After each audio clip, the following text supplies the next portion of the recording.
Hello there, ladies and gentlemen, and welcome to another episode of CookieCast. Today on CookieCast, it's the Getting Over podcast, so that can only mean that there's a wrestling pay-per-view coming soon. It's coming soon. It's a couple of weeks away, but we wanted to get this in now, because obviously we've got the Christmas break to deal with. So we're recording it now, and everything at the time of recording is accurate, or as accurate as it can be.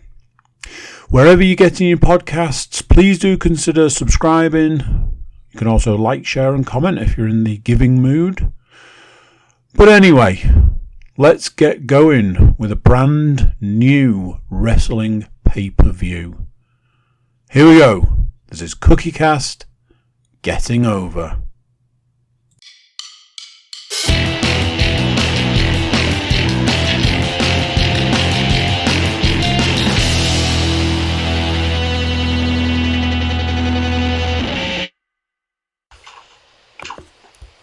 Recording in progress. The lady speaketh, and the steward answereth.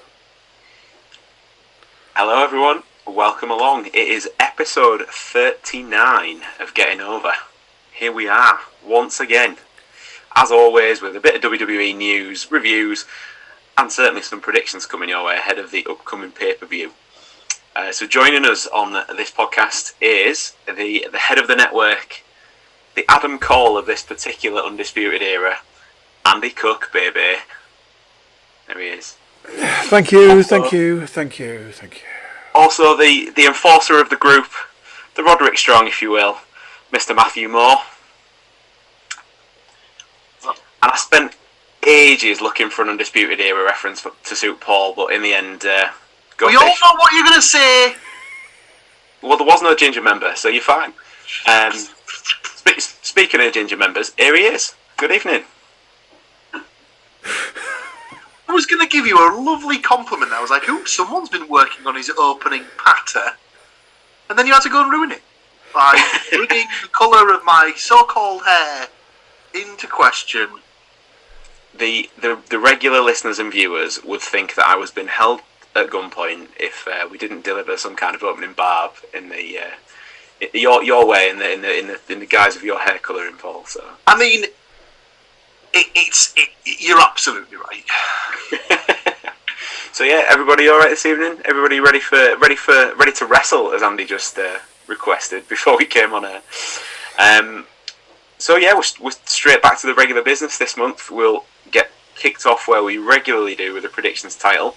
Last month we did have guest predictor Jack taking on the motley crew you see and hear before you, but could he take us down? We are yet to be taken down by a guest predictor.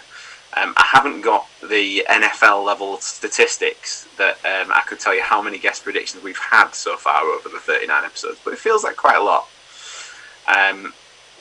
So from worst to first, we have Matt with 2 points out of a possible 7. We have Paul with 3. Myself on 4. Can the guest take it? Can he take it?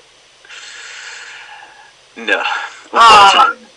Because Jack also got 4. So very well done to Jack, because, I personally feel that 4 is a very respectable score.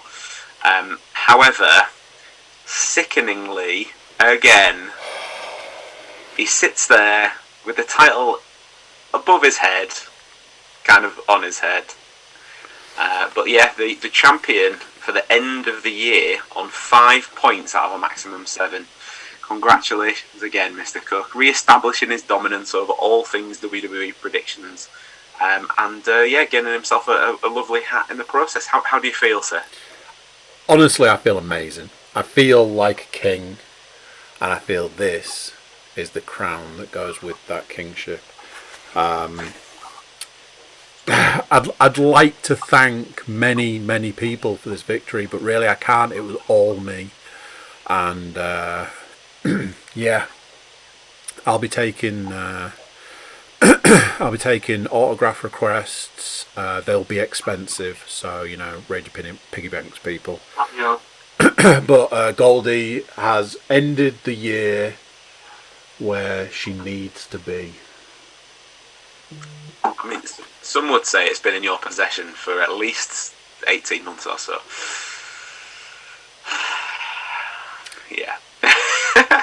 So, okay, we'll get straight into the news then. So there's a little bit happened since last time we were on, but probably the biggest piece of news is where we'll start. So, where have we always started for the last however many podcasts now? With a release.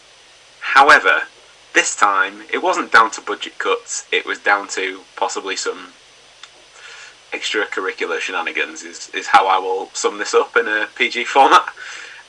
So yeah, for those of you that haven't heard, Jeff Hardy has been released from his contract after being sent home from a live event. It was the weekend of the 4th of December. After having a quoted rough night, it was seemingly offered rehab by WWE, which was declined, and following that, it was released on the 9th of December. So how do we feel about that one? Surprised? Not surprised? It was, well, we discussed it off air in the fact that, I mean, it can't have come more than a couple of days after I'd literally watched his special on the network, in which he used the phrase, this was his last chance, at least twice. Yeah. And it's... I don't want to use the phrase like leopards don't change their spots and stuff like that, because I don't think it's that sort of scenario this time. But unfortunately for him, it does seem to be one of those situations where he just can't seem to get out of his own way at times. And I've got a strong sense of deja vu that we've had this conversation before about him being caught under the influence of something, and the WWE having to do something with him, and us all saying, I really hope he gets the help he needs and gets himself sorted, because it's a real shame that someone with his level of talent is being wasted in this kind of way. And most of the ins and outs of this one hasn't really come out because the WWE just kind of released him, whereas in the past more details come, I presume, from within the building as to what is going on, and obviously off he toddles to rehab, whereas this time, I mean, it'd be interesting to see what actually went on. It might have just been something else, but have you seen the footage from what the fans have put online about the match? So he was in a tag match and basically tagged himself out and did one through the crowd. Didn't particularly look like he was all coherent maybe at the time, so kind of it does corroborate the rehab thing. Like Paul said, it's just disappointing because he was on there as a special guest on the Broken Skull sessions with Austin, and he pretty much not only, like you said, had mentioned it was his last chance, but he spoke about how that he felt reinvigorated, and he had ideas for how to possibly bring the Willow character in for his sort of final run. Fancied himself for a run at the Universal title to end his career, and turns out that the run that ended his career was the one from the ring through the crowd. So with that thing about the Universal title thing, I don't know if it was just me, but I think he was an outside shot of a person to win the Rumble this year. Just because they'd almost built that sort of story in with I think he was the last Survivor member of his team in Survivor Series. Well, wasn't the Survivor member, but he was the last member eliminated from his team at Survivor Series, wasn't he? It's a difficult one because for a guy with that kind of level of career, like, the Rumble is probably one of the things he hasn't done. Yeah. Because he's always had the other kind of moments. So winning the Rumble, I mean, people, probably could have said the same about Edge being old or whatever last time around, but do you know what? I hadn't even thought about it until that just came out of your mouth, but that probably wouldn't have been the worst shout in the world. The only difficulty with it is that he'd been moved to SmackDown, and we all know what the main event for WrestleMania is going to be for SmackDown, so I can't see him. You say this, I don't now. Just going off reports that I've seen, but there's no way that it's not going to be the Dwayne, especially after he binned him off at Survivor Series just so he could send his golden bollock in for the. Yeah, that didn't look great, did it? No, that was weird. Come and promote my film. Oh, by the way, I can't be there. Have a prop off the set to make a storyline out of. Cheers, then bye. Yeah, bizarre. So yeah, we'll move away from all that anyway. So the next piece of news that I had was that WWE have launched and announced their Next in Line program. So it's set to provide a clear pathway from collegiate athletics to the WWE, following a new policy by the NCAA effective from July this year. It allows college athletes the ability to monetize their name, image, and likeness, which is where the NIL, Next in Line thing, comes from. WWE has constructed apparently a comprehensive program to recruit and develop potential future superstars. The Next in Line program aims to enhance the talent development process through collaborative partnerships with college athletes from diverse athletic backgrounds. I mean, it's a step away from just picking up old NFL players, but it's almost like cutting that bit off. They're getting the old NFL players before they fail at that. So, yeah, it's a bit of a strange one, because for me as the lifelong wrestling fan, I'd much rather the people who actually do the wrestling, rather than people who haven't really got any interest in it, because I don't really find that there's much. There won't be many of them that have the kind of longevity of, if it's not in them, to stick around for that long. I feel that they'll be in trouble if this comes to fruition as they intend it to, because they'll have a lot of people who come for the payday and then disappear. Is that kind of looking like, alright, use it, and obviously the Dwayne is a prime example of using it as a stepping stone towards films and TV and stuff like that. And I know his family are more entrenched in wrestling, so it was something that, I don't know whether it was something he was planning on just a fallback kind of thing, but these young athletes that go to college and either have designs on going pro, and if they kind of don't want to do the CFL, Arena Football League, whatever else kind of route, then they kind of just drift into this, and that becomes an option. I suppose what it does do is, if they're going to just go into colleges in general, it expands the kind of gene pool. So think of like what footballers, like American footballers, basketballers, actual collegiate wrestlers like Gabe Stevenson, isn't it? Kind of thing. Mm-hmm. I said about him better, but maybe it'll expand the people that they take into it. But yeah, it seems I don't know. We've slowly, quickly with the releases, the move away from the WWE for people who wrestle and like wrestling and put in the legwork to become a wrestler in the old kind of sense they were. It's one of them for me where, like, how many times are they going to try and reenact Kurt Angle? Yeah. That's what it feels like to me. Like, every time they've tried it since Kurt Angle, legitimate athlete, did the wrestling, like the amateur wrestling, and it's just not worked. Like, they had the perfect opportunity with Chad Gable, Olympic wrestler.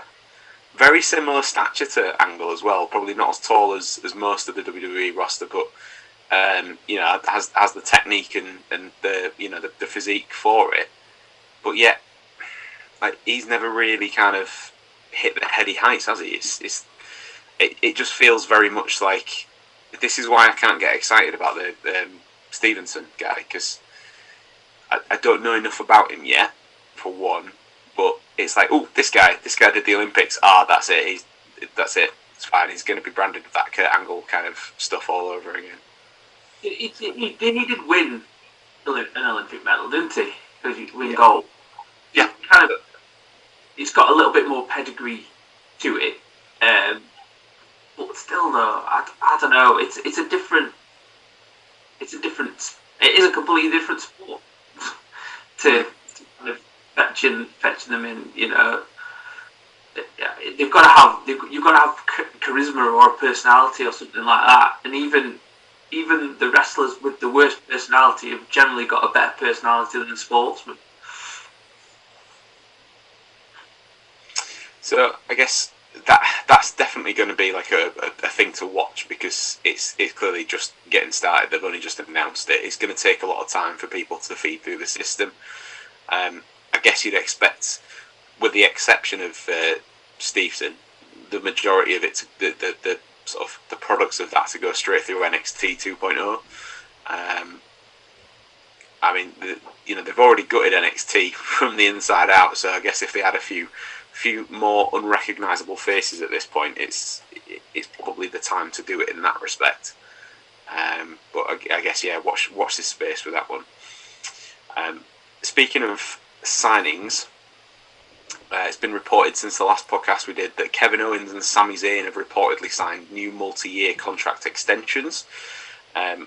Whilst the contracts could still be cancelled at any given moment, given the recent track record, for me it is good to see these guys stay on WWE TV and be given the airtime that they deserve of late. There'll be a little bit more on Kevin Owens in the predictions, but Sami Zayn, for me, has done some of the best work of his career in the last 2 or 3 weeks. Having the opportunity to quite literally bounce off Brock Lesnar has been quite fun to watch. Brought a different side out of Brock Lesnar as well. There's not one person who I've sort of mentioned this to who wouldn't want to see them now as the Canadian Alpha Males tag team, which would be hilarious. It was the comment about Brock apologising for hurting him and he was going to take him hunting, and then Sami Zayn was like, Brock, we've spoken about this, I'm vegan, and it just seemed to sort of set him off a little bit more. I didn't know if he was trying to make him sort of like crack up on live TV, but it was very enjoyable. Right, so here's the question then: if at the start of the year we'd have been asked to sort of like do like an end of year podcast, and the question would be, in 12 months, who would you see as being the most entertaining character on WWE TV? How many picks do you reckon it would have been before you were putting Brock Lesnar in that slot? Oh yeah, big time. And yet, from the bits that I've seen, he's coming across as the best thing to watch in like pretty much just in wrestling at the minute. I'm going to hold back on what I'm going to say about him because there'll be more to come in the predictions section. But I've very much enjoyed Brock since his return. This whole kind of butchery Viking kind of vibe that he's got going on has probably been his best kind of presentation, maybe certainly since he came back and beat the streak, for sure. Like the bit in between times, it was been a bit like, this has actually been entertaining. But yeah, the only other bit I've got on the news this time around is tag team parting ways as of Raw this past week. So AJ Styles and Omos are now no more as a tag team. So Styles was laid out by Omos on Raw, and it seems that now WWE are rushing to the first match between the former tag champs this next week. It's been rumoured heavily that WWE have got quite big plans for both of them going into WrestleMania season. So they're trying to possibly get a blow off to their sort of partnership ending very, very quickly. When I read the rumours, it did make me worry a little bit that they're going to get Omos in the Rumble, because I think he's way too early for that. Styles winning the Rumble, however, I'd take that. So I guess again, it's always yes, please. Yeah, I mean, there's not going to be a wrestling fan that you talk to that if somebody said AJ Styles can win the Royal Rumble, how do you feel about that? I expect that 99.9% of them would quite happily take that. Obviously for Andy, providing that Brock's not in the match, and for Matt, providing that Randy Orton's not in the match. so on and so forth. Of course. But yeah, that's it. It's not been the heaviest of news sections since the last podcast. I guess maybe things have slowed down a little bit towards the end of the year, but things are now starting to build towards a brand new pay-per-view event. So as we mentioned last time out, they binned off the December pay-per-view, but they have now got 2 in January, the first of which is on New Year's Day, and we are here to predict day 1 for the first time ever. So there we go. I'm pretty sure the tens of dollars spent on the creative team have really paid off with the coming up with a title for that one. But yeah, it does emanate from the State Farm Arena in Atlanta this time around. As always, when we come on to do the predictions, the match card is correct at time of recording, based on the information on WWE.com. As we are probably recording a week ahead of where we normally do, as always, I will drop in the card subject to change line. But for now, and somewhat shockingly, 2 weeks away from a WWE pay-per-view, we have 6 matches booked in. So, you know, the money that they didn't spend on the name clearly went into putting some effort into the matches this time around. So the 6 matches scheduled on the card are as follows. We've got Drew McIntyre versus Madcap Moss. We've got a SmackDown Tag Team title match, the Usos versus the New Day. Edge versus The Miz. The Raw Women's title match of Becky Lynch defending against Liv Morgan. WWE title Fatal 4-Way match, Big E versus Seth Rollins versus Kevin Owens versus Bobby Lashley. And to round out the card, a Universal title match with Roman Reigns versus Brock Lesnar. So, we'll head back to the start of that list and we will get into predicting Drew McIntyre versus Madcap Moss. If you've been following and you know who Madcap Moss is, firstly, well done. But for a little while, Happy Corbin and his counterpart Madcap Moss have been making jokes at the expense of the Scottish Warrior based on him not getting the Universal title match he was after. Keeping the former WWE champion anchored securely to the bottom of the card seems to be their main objective here, in what I can only assume is a knock him down all the way to the bottom to build him all the way back up again kind of a deal. So, who is going to take this match on what will probably end up on the pre-show as well, by the way? So, who wants to take the first pick? Andy, do you want to kick us off with Drew McIntyre versus Madcap Moss? It's Drew all the way for me on this one. I am unfortunately in the camp of I don't know who this Moss of the Madcap is. So I had to look this one up and was like, all right. Unfortunately, I am feeling this match is probably gonna get bumped. I don't really know what the plan is here. You know, I felt that Drew was always supposed to have like this monster run with like the title and sort of, yeah, you know, fight everyone and everything for that title and just, you know, run wild and like have this sort of this reign, this era, whatever, and it just didn't happen. And then losing all those title opportunities, and then this is the match for a pay-per-view. It's like, what are we doing here, people? What is going on? Especially when you've got like, oh, Brock Lesnar, the man that never turns up ever, just like, oh, I'll have a title match, shall I? It's like, yeah, sure. Like, what is happening with Drew? Why are we... I was about to say, why are we wasting talent? But I forgot. For a split second, I forgot about the company I was talking about. However, my prediction is Drew for this. Okay, you are in the book. Paul, agree, disagree, no contest DQ. Which is your option? Agree wholeheartedly. unless they're sort of trying to drive him out of the company, I can't see anything other than a Drew win. Mm-hmm. This one. Just sort of echoing what Andy says. Just you've got a potential sort of like main event player who's just completely lost in the shuffle here, really. Despite the fact that I was excited when he got moved to SmackDown, to now see that he's been reduced to effectively using his entrance sword as some sort of backstage sword in the stone kind of bullshit with Adam Pearce in the back office. He's really disappointing, but I keep the faith with the guy, so I have also gone with Drew McIntyre. Do you think Vince is trying to move him over to his other company? Whatever could you be referring to, Mr. Cook? Just pondering on things. He's adamant that we're going to do that as a special interview one time. That's it.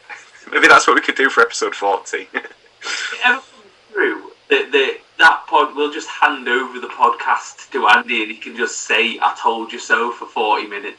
And we'll just sit there and hang our heads in shame. Well, what I can say is it's absolutely getting renamed as the I Told You So podcast, so look out for that coming down the line. For every single time that Andy's won the predictions and gone, do I just get to keep this now? That is the point at which you get to keep the title if that comes to fruition. So, Matt, do you want to round us out on the Madcap Moss Drew McIntyre prediction? I've gone Madcap Moss as part of the storyline. I think it's kind of the ultimate payoff's going to be him getting his hands on Corbin. I presume, and we'll all enjoy that. But I presume it will be some kind of shenanigans within the match and to cost him somehow or some way. But yeah, I've just thought maybe just as a bit of kind of shenanigans to kind of drag him further down and build something else, no doubt, with Corbin.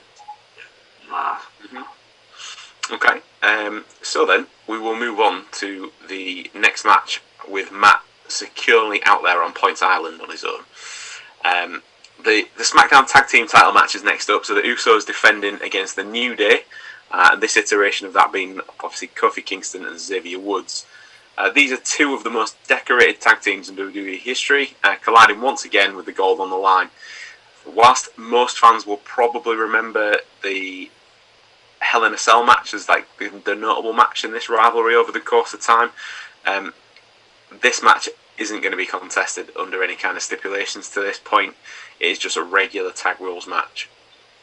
Since the last shot at the titles, the New Day have technically gained a king, but are they going to add the tag gold to the entourage as well? So, who would like to kick this one off?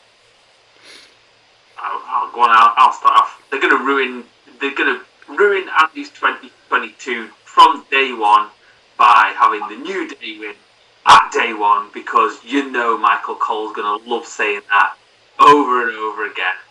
First, all that kind of thing. Lots of days to be said while saying day one and the New Day and all that kind of things. Yeah, I've got New Day here. Okay, you are in the book.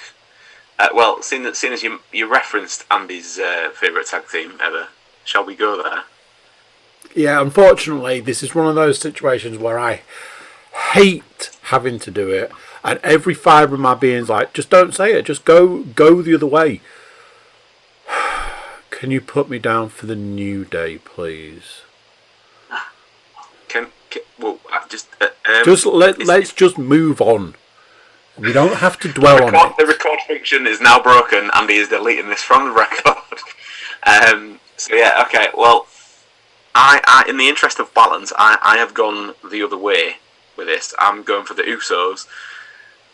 It's a bit of a coin toss, really, because I can't decide whether they're going to keep them in with the Bloodline storyline and keep that going until sort of a bigger event later in the year. But then also part of me thought their entrance music is down since day one-ish. So can they really let them lose? I'm not so sure. I've gone for the Usos to retain, which leaves, Paul, you to decide if you are going majority or you're going to split the decision. You point out that thing about the sort of the the music and the fact that it says down since day one, it kind of like I have picked the Usos, but it now makes me think that the New Day could then sort of like try and do like a remix of like shoulders down since day one ish or something like that, and that'd actually fit quite nicely. But no, I mean, surely we're at the point now where the New Day have had the tag titles way too many times. So if they're going to move, if they're going to change them, they need to put them on someone different. So I think they'll retain. I reckon they'll probably keep them on them until Mania now. Okay. Right, you are in the book then as the Usos. So we shall move on. We will get to Edge versus The Miz. Both of these guys returned to WWE action on the same night a few weeks back on Raw.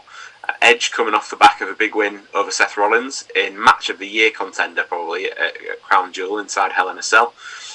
The Miz returning from a just as grueling encounter on the Americans' version of Strictly with Dancing with the Stars. The main difference between the two is clearly that Edge won his match, but yeah, we shall leave that there. Since the first encounter, the war of words has heated up quite nicely. A lot of it was about shoes, far floats your boat. But can the in-ring action be as good? And if so, who's going to win? I will dive in first on this one this time around. I have gone for Edge. He won against Rollins in Hell in a Cell. It seems like they've kind of wanted to keep him relatively hot. I mean, they could ask The Miz to strip naked and do jelly on live TV and he'd do it, so I don't really think he'll care if he loses. So, there we go. I'm going for Edge to win this one. Paul? I completely disagree. What, you think Edge is going to strip naked and run through jelly? Yes, please. That'd be nice for a change. I think it's that sort of one where surely if the Miz loses, is that not just like the end of it? Like Edge is like sort of proven that he's the better man as of that. I've gone for Miz to win just because I think this might be a bit of a stretch storyline to get him to maybe the Rumble, but more likely this might be a Mania sort of storyline culmination, shall we say? And Edge will get his win at WrestleMania. Okay, you are in the book for The Miz. Andy? I looked at this one and it was very much for me, in some ways, it would kind of have been a coin toss match. And then I just looked at it as like, which of these two guys do I prefer? So, Edge for me. I far prefer Edge to The Miz in all walks of their respective careers. So in the end, I was like, I'm just going Edge. I'm going Edge on this one. Okay. So Matt, down to you then. Casting vote time. Splitting it or you majority in it? I'm on with The Miz. I think I'll split it. Well, on recent form, I'm pleased that I agree with Andy, put it that way. So. You stick with me, Stu, I'll make you a star. Oh dear, right, okay, so at this point we are halfway through the predictions, so it's probably a good time just to take a very small commercial break that will feel like you have blinked and probably indeed missed it. So we shall be right back. Recording in progress. It nearly wasn't. I couldn't work out the buttons. I was like, just keep pressing things until it works, like I do with everything in life. Back to you, Stu. I mean, that could be a mantra that the creative team should take on, perhaps. Who knows? They've clearly pushed the delete button one too many times this year, however. So we'll move on. Right, the next match on the day one predictions is the Raw Women's Title match. So Becky Lynch defending her title against Liv Morgan. This is a rematch from Raw a few weeks ago, as Becky Lynch once again held the ropes to score a cheap victory. When challenged the following week by Liv Morgan, Lynch accepted, saying she didn't need to cheat to win, but she did it because it was easy, because she could do it. Lynch then proceeded to trap Morgan's arm between the ring post and the stairs before clattering into the side of the stairs injuring Liv Morgan's arm. Will that injured arm be the one left holding the title from the end of day one?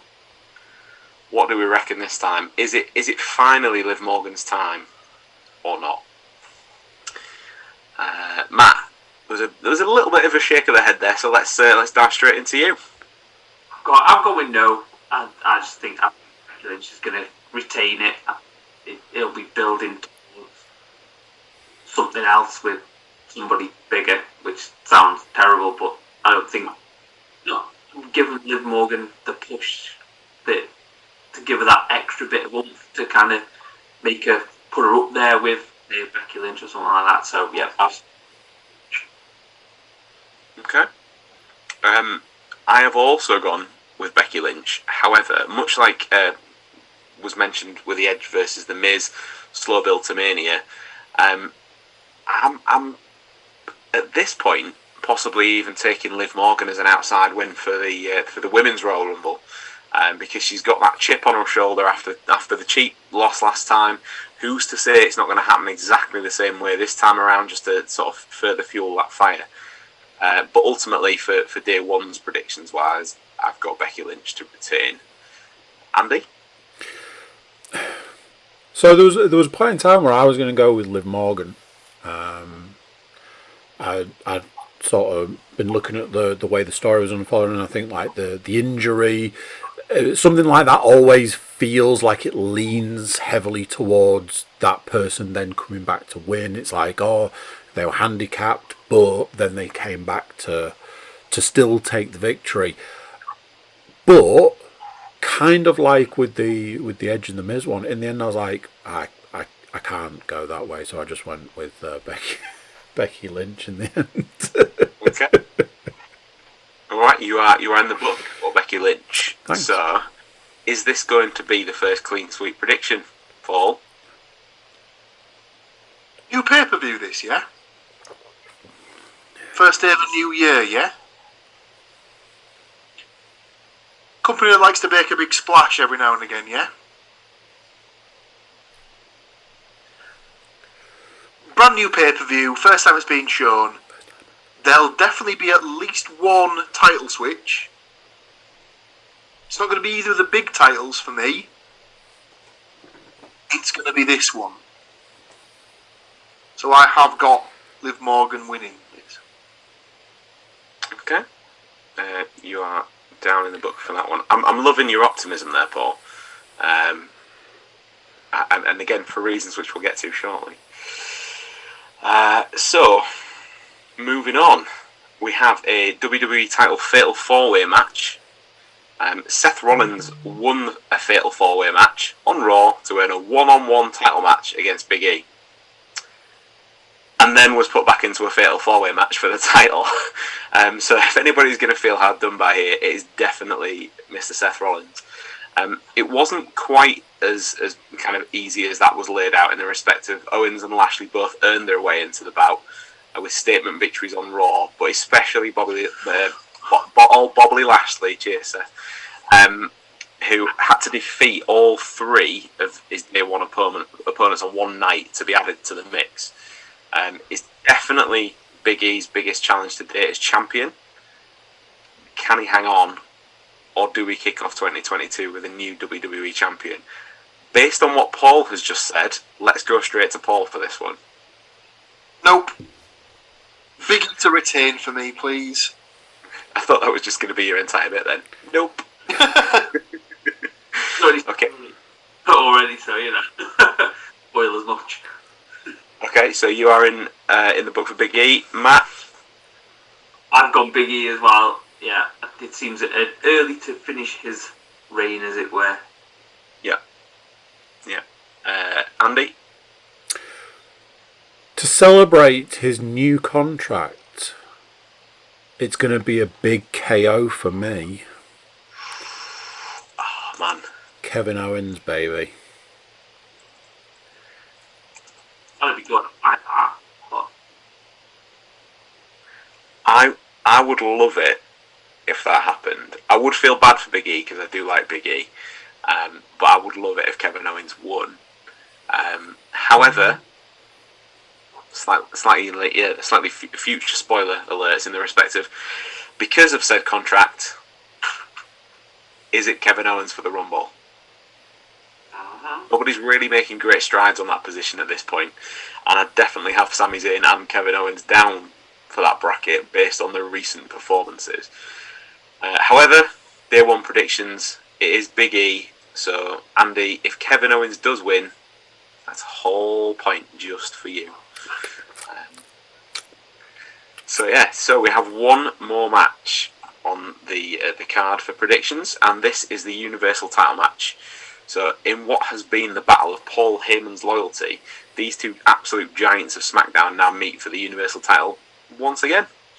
In recent weeks, we've seen a different, more talkative version of Lesnar, prompting some fans to question where this side of him has been all these years. And this is what I was kind of alluding to earlier. Like, Lesnar was always the next big thing when he first arrived, but how much of a bigger thing could he have been had he had the mic skills all the way through his career? There's no arguing that obviously Heyman's been good for him, nigh on the best thing that could have happened to him in that situation. But he's either finally applying what he's learned from being by his side all this time, or he's just been hiding something that people didn't really know that he had. Some of the stuff that they've done has been really good, but like Lesnar has been alluding to the fact, but never really fully confirming that Paul Heyman is still in fact his advocate. All this eventually got too much for Roman Reigns this past week on SmackDown, where he unceremoniously fired the special counsel before rocking him with a Superman punch to the chops as well. So the questions leading into day one: who's fooling who with regards to Heyman's loyalty? Where do his loyalties lie in that respect? And who will be the one on day one-ish holding the Universal Championship?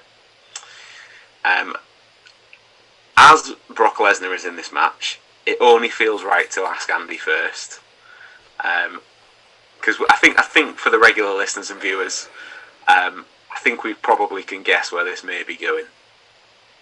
Now, I know that we're all on board with Roman Reigns maintains the title all the way up to battling out with The Rock, and we're all in agreement there.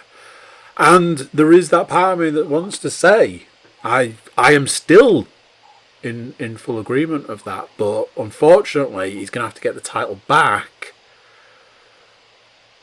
from Broccoli Rob. Come on.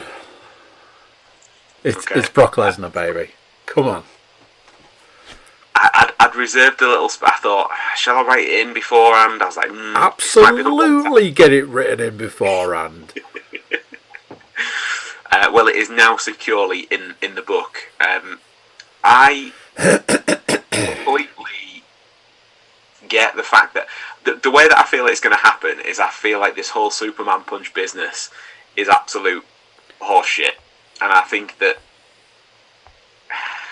Heyman is kind of done that as almost like a double bluff in that respect, and as such, I think that Roman Reigns will retain based on some Paul Heyman shenanigans. So I have gone the other way in that respect. I think Reigns will still retain. It's not WrestleMania yet. The Rock hasn't, made us smell what he's cooking and all that nonsense. So yeah, Roman Reigns it is for me, for the reasons that Andy also mentioned. Matt? I have agreed with our Lord and Master Andrew Cook. I'm going with Broccoli Rob. Full title as well, Matt. That's just... I just think, I don't know, part of me thinks the kind of, obviously Reigns has been champion for a while now, and maybe they need to take it away from him to kind of, New Day, day one, that kind of thing. And you wonder whether is The Rock, most of the matches The Rock has come back and done have not been title matches of it. It's just been like legend versus legend, this, that and the other. So I wonder whether they'll just go head of the table. Whoever wins the match at WrestleMania will be head of the table, as it were, kind of thing, and that'll push. Spoilers for everybody, folks. That'll be Roman Reigns winning, and kind of sitting him as like the top guy kind of thing at WrestleMania over the Dwayne. For this one, I think this is their opportunity to take the title off Roman Reigns and give it to Broccoli Rob for a bit for WrestleMania. I mean, I definitely liked at least 50% of that prediction where you said The Rock's going to lose at WrestleMania. So yeah. So moving on then, Paul, are you going to make this a 50-50 split, or are you going to just let me have the point on my own?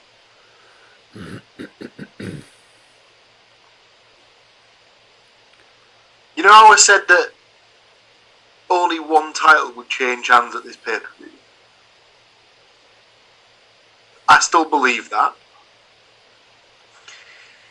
Brock Lesnar will win this match.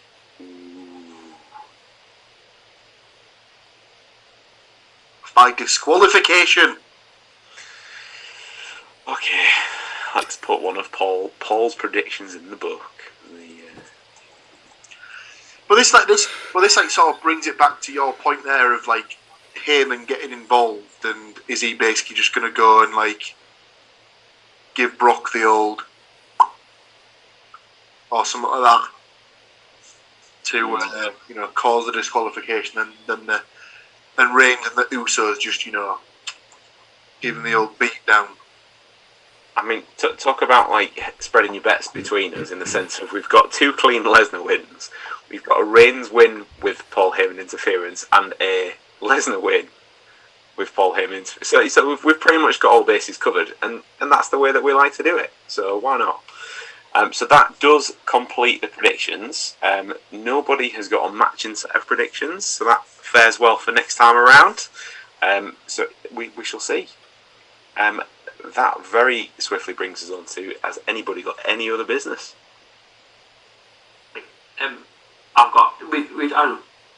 It's happened since the last pod, hasn't it? The Gargano and Kyle O'Reilly, both of their contracts running out with NXT.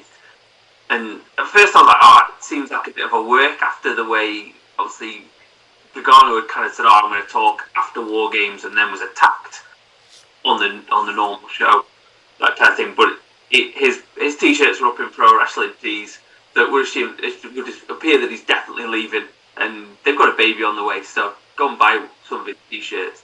But yeah, it's a shame of that kind of continued dismantling of NXT as the second iteration kind of thing. Obviously, the first kind of one with the Shield and like Big E and all that kind of thing that kind of built it to being something worth following, and then the new kind of thing with Gargano and the Undisputed Era, building it to something that they then push onto TV, and then it seems to be a gentle dismantling of any of those people being on there in a significant role, apart from Ciampa at the moment and Roderick Strong. Yeah, it just seems to be.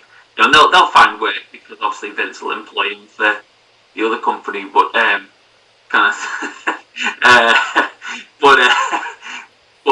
it just seems a shame that again these kind of talented workers that were given a push. Gargano's always had his push, but obviously O'Reilly had a push not too long ago, and it just seems to be like, pay him off. But we're done with them, and obviously he is being teased by Adam Cole, maybe, as turning up at AEW sometime soon. I hope so, because then he can team up with Bobby Fish, and we can have a Re-Dragon kind of reboot, and that'll be lovely. As long as they bring back the fish tank segment, which is, if you go onto YouTube and watch the fish tank, it's fantastic. The thing with that is that like AEW can then finally have some tag team champions that people will want to see, because are people not bored of the Young Bucks by now? And like it's just Young Bucks or the Lucha Bros that I still don't really get, and or picked up and put down tag belts a couple of times and stuff like that, and it's their tag division is as disjointed as WWE's, and that's probably one of the more disappointing kind of things, because having the Young Bucks as part of the kind of lead group, you would have thought that tag team wrestling would have a kind of higher level of quality to it. But I don't think we've discussed it on here, but it's definitely been discussed in other places. The tag team matches are very bitty and not very kind of well thought out. Lots of rush in the ring, and the kind of prospect of having 10 seconds to get out of the ring is definitely not followed. Most of the time, what's his face has to Penta thing he has to do is zero kind of thing before anybody gets out of the ring, and then he pisses them out for a bit. So hopefully they can do something decent with it. Yeah. There's talk of FTR's contracts being up as well, because they were like one of the first, big tag team signings, I guess. So that there's no renewal there, as far as I'm aware, yet for their AEW contract. So who knows? I wouldn't expect them back in WWE. I would fully expect them to stay, but they'll still have options to explore. They don't, there's Impact have made some strides in that. In fact, I'd say probably Impact's tag division is probably in a better state than many at the moment. But so is New Japan. So I think New Japan would probably be appealing to them too as well, purely for the strong style element. I always get the two of them mixed up. The bald guy, that's Dak Hall, isn't it? Yes. He's made kind of no kind of secret of the fact that he doesn't plan on wrestling a massive amount longer. So I think if they want to go and fulfill stuff like New Japan and other company and wrestle other kind of tag teams that they have on their list, as it were, then they're probably going to have to start trying to get it in over the next kind of couple of years to kind of really fulfill that. But yeah, I think obviously Tegan Knox as well was released, and the old Cody wrote the list of people who she wants to face as well. So it's I've not seen who she put on the list. I think it's on her Instagram kind of thing. It's quite good. It was kind of Chris Brooks, and then like with a question mark to it, because obviously they've wrestled loads and loads of times. Like Kid Lycos is on there, and kind of quality wrestlers. Another sneaky one that kind of gone under the radar in an NXT UK kind of thing up there. Joseph Connors has left NXT UK and turned up at North Wrestling, like one of the local ones to me. The last event that they had, and seems to have an interesting character behind him. Quite good. I always liked Connors, but I didn't realise. I knew that he'd been at North, but because they kind of have that kind of deal where sometimes they can and sometimes they can't sort of go elsewhere. I didn't realise that he'd actually left. So yeah, that's some news. I think the kind of idea behind all NXT UK has just been taken off his kind of social media stuff, and the kind of the idea behind his promos kind of been like, I've been restricted by the confines of the place I was in, i.e., PG kind of stuff, and it's kind of like, that's not where I am, that's not where I'm meant to be, kind of thing. So yeah, it should be interesting to see where he goes with it. He's a talented. His promos are not the most interesting. His promos are interesting. His delivery is not. Would be my kind of thing. Okay, I think. Well, unless anybody else has got anything else, then we shall leave it there. Okay. Well, thank you very much to you gentlemen for joining me as always. Thank you very much for listening or watching along. If you haven't yet clicked the subscribe button, do it now. Just do it. It'll take you a second. Thank you very much. Much appreciated. And Merry Christmas and a Happy New Year. And for those of you that know me personally, that is the only time I say those two words this year. Enjoy. Cheers, boys. Yeah. There we go. What do you think to that? Are you looking forward to the new wrestling pay-per-view? What do you think? Going to be every year? We will find out. Thank you from everybody here at CookieCast for listening, watching, enjoying the wrestling podcast for another year.